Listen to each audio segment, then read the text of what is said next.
On Global Television News Express, Federal Character Commission seeks legislative backing to curb marginalization. In business, National Youth Service Corps partners Credit Corp to empower young Nigerians.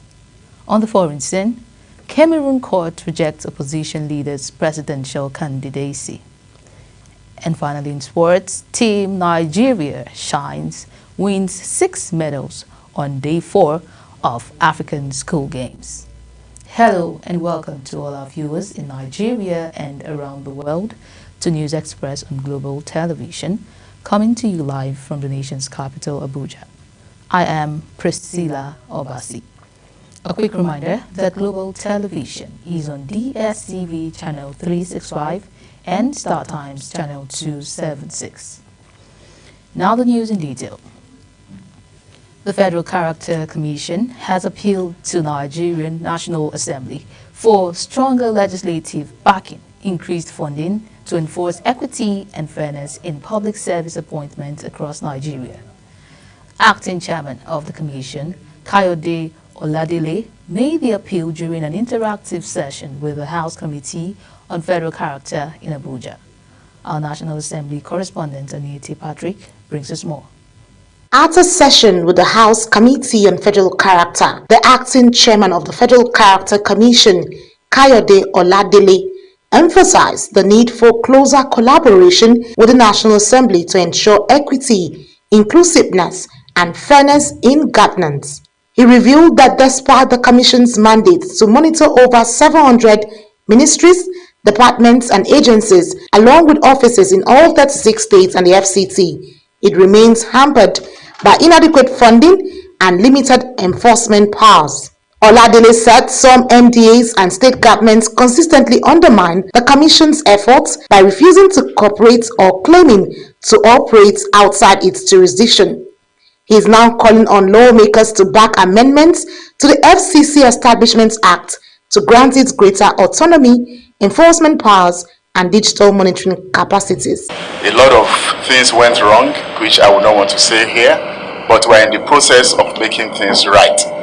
Then a lot of agencies also we have written to, we asked them to submit their nominal roles, because I told my colleagues here, we had a meeting, I said what we're going to have to be able to ensure equitable and equal representation is to see for ourselves nominal roles of all the agencies. In response, Chairman of the committee and former Deputy Speaker Idris Wase criticized agencies attempting to bypass or duplicate the Commission's responsibilities. He affirmed that the FCC's powers are rooted in the Constitution and not an act of Parliament. We are also very unhappy with the interference now, I say interference, of some agencies of government who want to come in and do the job alongside with you. We are not in collaboration, we are not in support of that.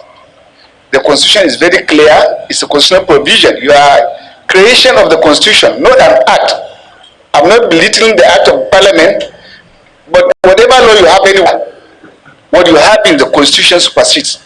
Wase also revealed that the Education Minister has been summoned over irregular appointments in new institutions where top officials reportedly hail from the same region, violating federal character principles. Anita Patrick, reporting for Global TV. Moving on, the federal government has expressed its determination to intensify efforts at improving sanitation and ending open defecation in the country as part of the nationwide Clean Nigeria campaign.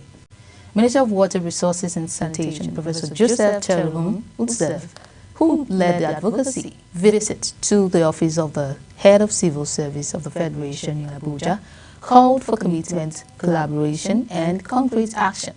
Kabir Hassan brings us more. In a bid to achieve the open defecation-free Nigeria by 2025, the Clean Nigeria Use the Toilet campaign has continued to engage key institutions and stakeholders. The Minister of Water Resources and Sanitation, Professor Joseph Talumun Uster, emphasizes the importance of behavioral change and public sector leadership in ending open defecation and promoting proper sanitation habits across ministries, departments, and agencies. And this is aimed at ending open defecation by the year 2030, and by achieving the Sustainable Development Goal 6.2 on sanitation and hygiene. As of today, we are able to achieve 148 local governments that are open defecation free by integrating the sanitation and hygiene indicators into institutional performance assessment by assessing our performances at the ministry level, departments, and agency level.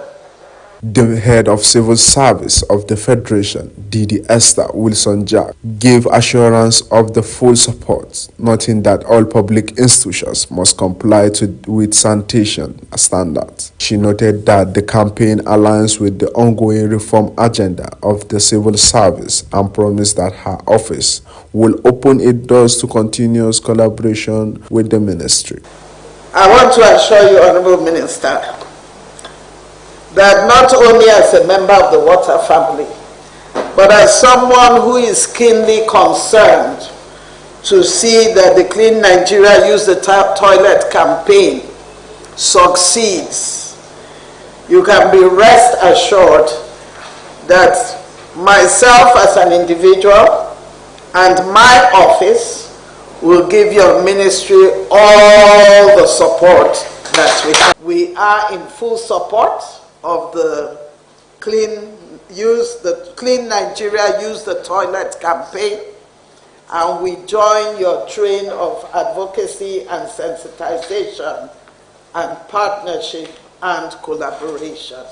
Count on us any day, anytime.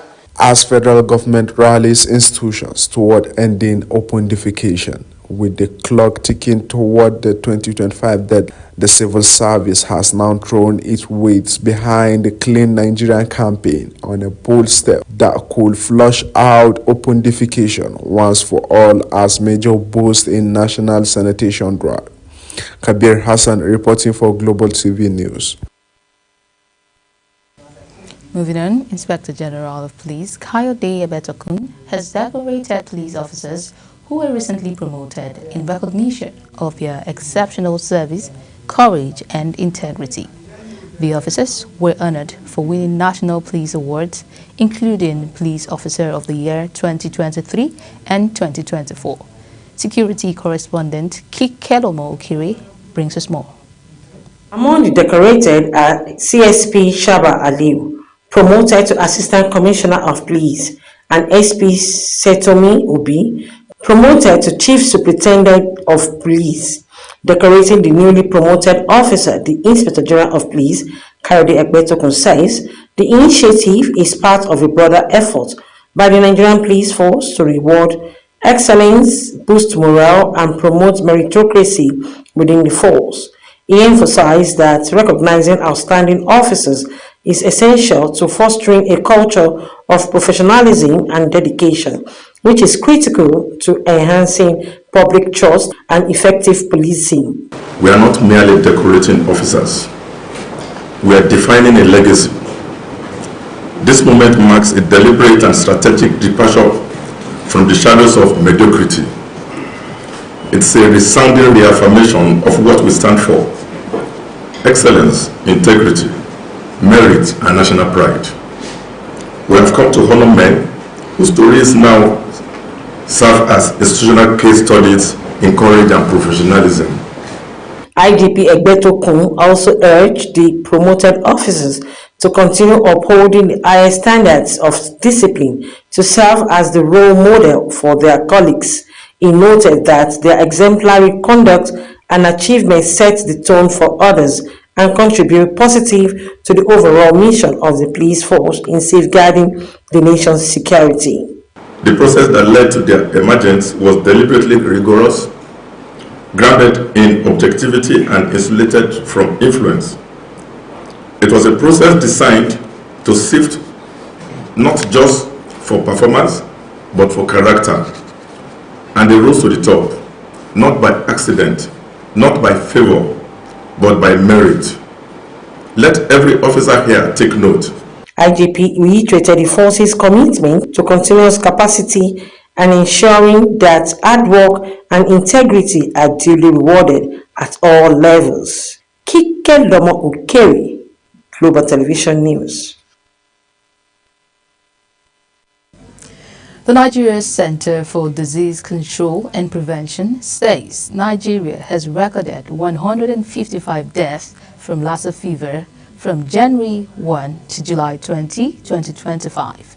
The case fatality rate now stands at 18.9%, higher than the 17.1% recorded during the same period in 2024. As of the epidemiological week 2029, Nigeria has recorded a total of 6,640 suspected cases and 822 confirmed cases across 21 states and 105 local government areas.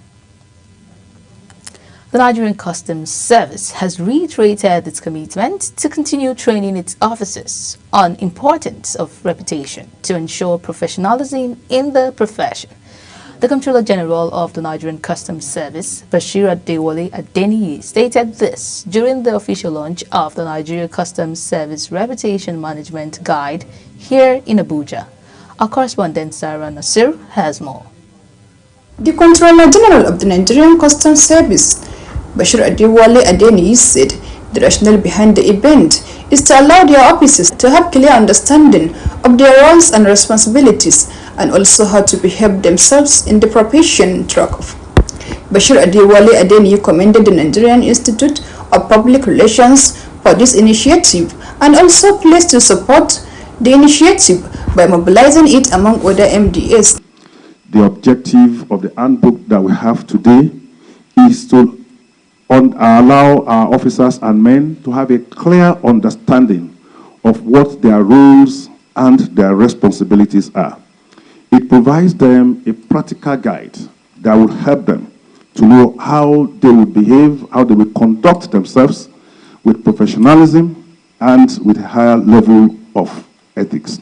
In his remark, the National Publicity Secretary, Abdullahi Mewada, said the program also outlines what is expected by the custom officers on how to speak, interact, and respond to public and partners. This guidance, we are moving from the active image repair to proactive reputation building. As we begin this new chapter, I encourage officers to see themselves not just as enforcers of law, but as ambassadors of integrity and symbols of national service.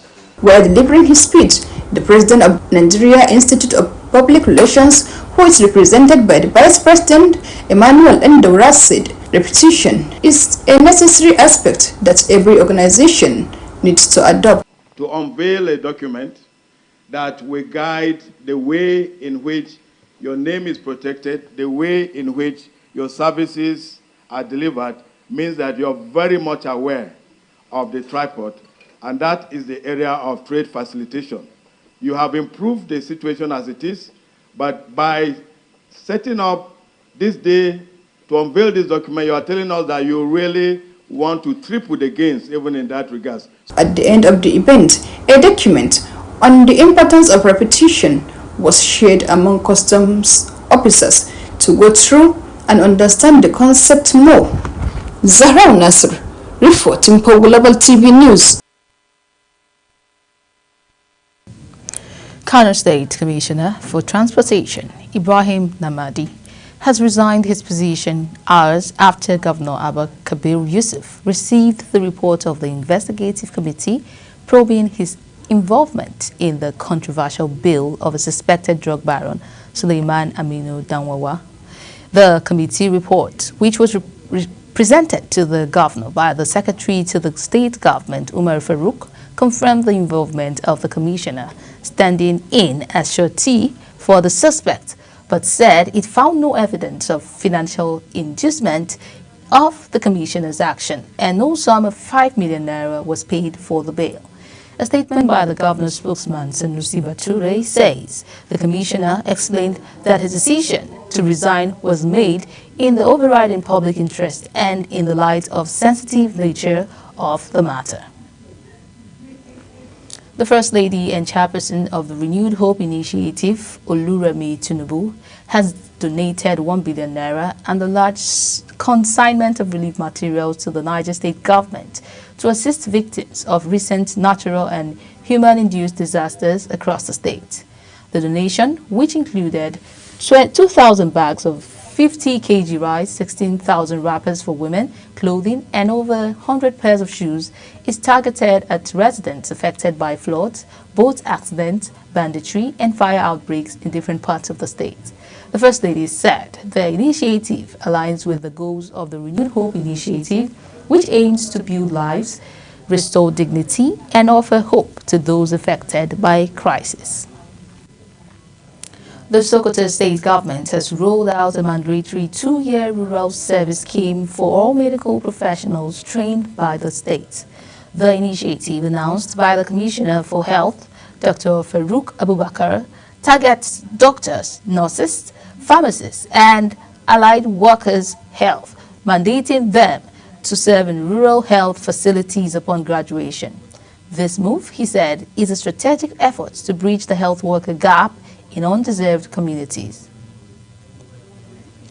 Rice farmers in Abakaliki, Ebonyi State have raised concerns over incessant rainfall, which they say is threatening the 2025 rice production and harvest. The farmers expressed their concerns in separate interviews with newsmen in Abakaliki. It was amidst persistent downpours that have led to flooding, waterlogging, and crop losses across major rice-growing areas in the state. Nearly half of rice farms in the affected areas have reportedly been submerged due to heavy rainfalls. Nigeria's first female editor of the national daily newspaper and former managing director and publisher of the National Concord, Dr. Doyin Abiola, has passed away. Family sources confirmed that she died at approximately 9:15 p.m. on Tuesday, August 5.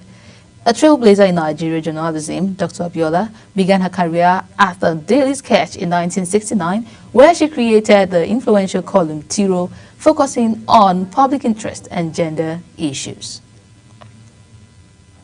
You're watching the live broadcast of News Express. When News Express returns, National Youth Service Corps partners Credit Corp to empower young Nigerians. Details coming shortly, plus foreign and sports stories on the other side of this break. Please stay with us.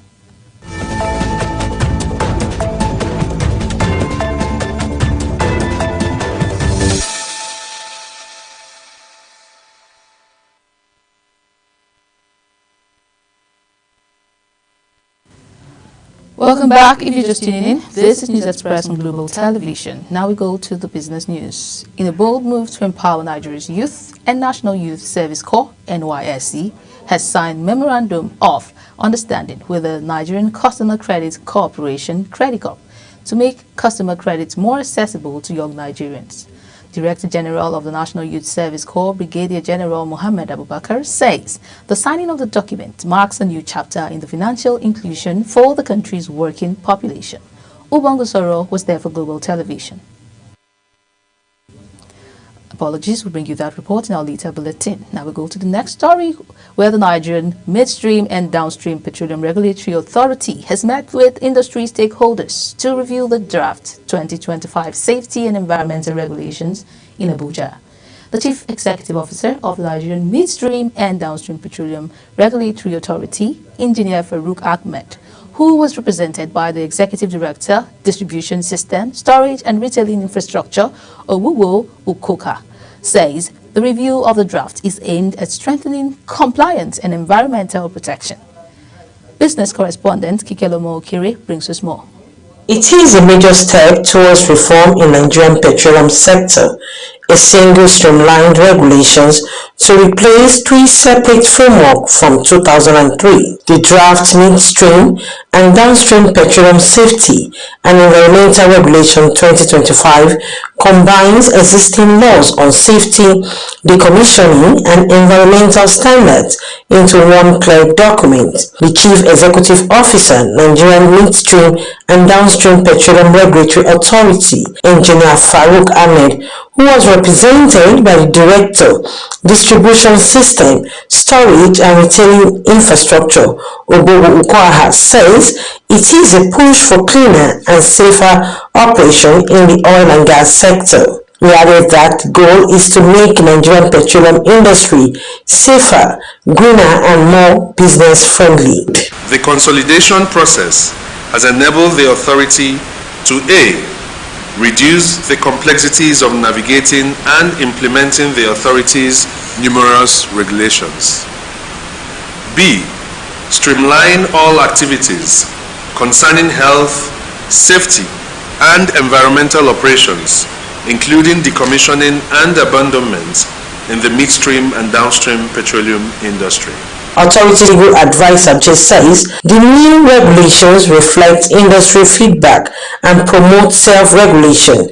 It raised concern over the scope of decommissioning rules for downstream operators like fuel stations, while assuring participants that their concern will be reviewed. It's mainly because we want to have one single regulation, so that it will be easy to adhere to, so that it will also be easy for doing business. It is also an opportunity for us also to amend some parts of those regulations just because of the engagement we've had, because of the citation and comments we received.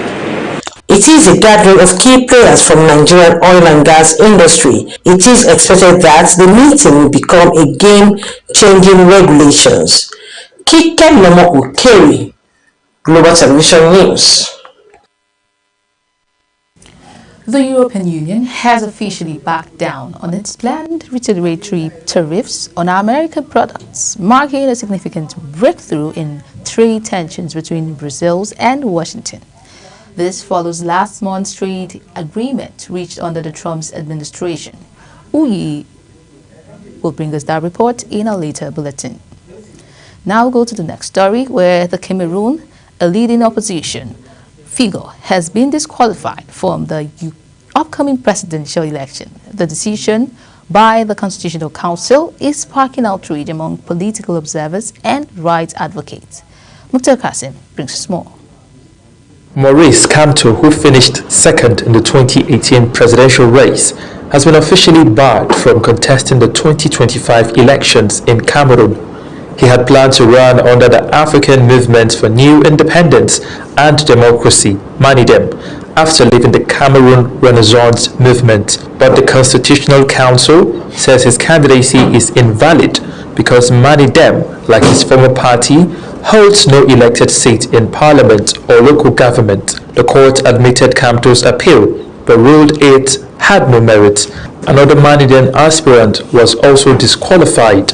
A MOVE party leader, Enit Ekane, described as politically motivated. So far, 13 candidates, including long-term President Paul Biya, have been cleared to run. Also on the list are opposition voices like Cabral Libi and Joshua Osi. Over 80 people had initially declared interest in the race.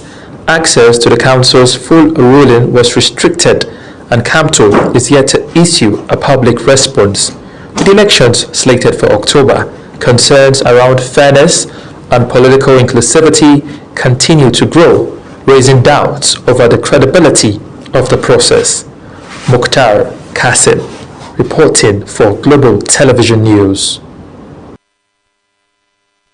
Now we go to the sports news, where defending champions Senegal have begun their title defense at the Confederation of African Football Africa Nations Championship 2024 with a slender 1-0 victory over Nigeria in a fiercely contested Group D opener at Aman Stadium. Christian Gomez's second half strike was enough to separate the West African giants in a match where both sides created chances but struggled with composure in the final third. The tournament, exclusively for players competing in their domestic leagues, opened with all the intensity expected from two of Africa's most storied footballing nations. Still on sports, Team Nigeria has put on an impressive display on Day 4 of athletics at the inaugural African School Games in Algeria, clinching 6 medals, 2 golds and 4 silvers across various tracks and fields events. The highlight of the day came from sprinter Miracle Ezechukwu, who stormed to victory into the girls' 200 meters final, claiming gold. She was closely followed by compatriot Rosemary Chigozie Nwankwo, who took silver, as Nigeria completed a remarkable 1-2 finish in the event. Super Eagles head coach Eric Shell has identified 3 major areas in his team which they must improve after losing 3 points against Senegal at the 2024 African Nations Championship. Shell watched as Senegal defeated his home-based Super Eagles 1-0 in their Chan Group D opener. It was reported that a second-half goal from Christian Gomez gave Senegal the victory against Shell's side at the Amni Stadium in Tanzania. And that is it on Global TV News Express. Here's a recap of our top stories. On Global TV News Express, we told you that the Federal Government Character Commission has appealed to the National Assembly for stronger legislative backing, increased funding and enforced equity and fairness in public service appointments across Nigeria. In business, we told you in a bold move to empower Nigeria's youth, the National Youth Service Corps, NYSC, has signed a memorandum of understanding with the Nigerian Customer Credit Corporation, Credicop, to make customer credit more accessible to young Nigerians. And on the foreign scene, we told you in Cameroon that a leading opposition figure has been disqualified from the upcoming presidential elections. Finally, in sports, we told you Team Nigeria has put on an impressive display on Day 4 of athletics at the inaugural African School Games in Algeria, clinching 6 medals, 2 golds and 4 silvers across various track and field events. And that is it on Global TV News Express. A quick reminder that Global Television is on DSTV, Channel 365 and StarTime Channel 276. Kindly follow us across all social media platforms now showing on your screen using the handle at Global TV NG. I am Priscilla Obasi. Thank you very much for watching and good evening.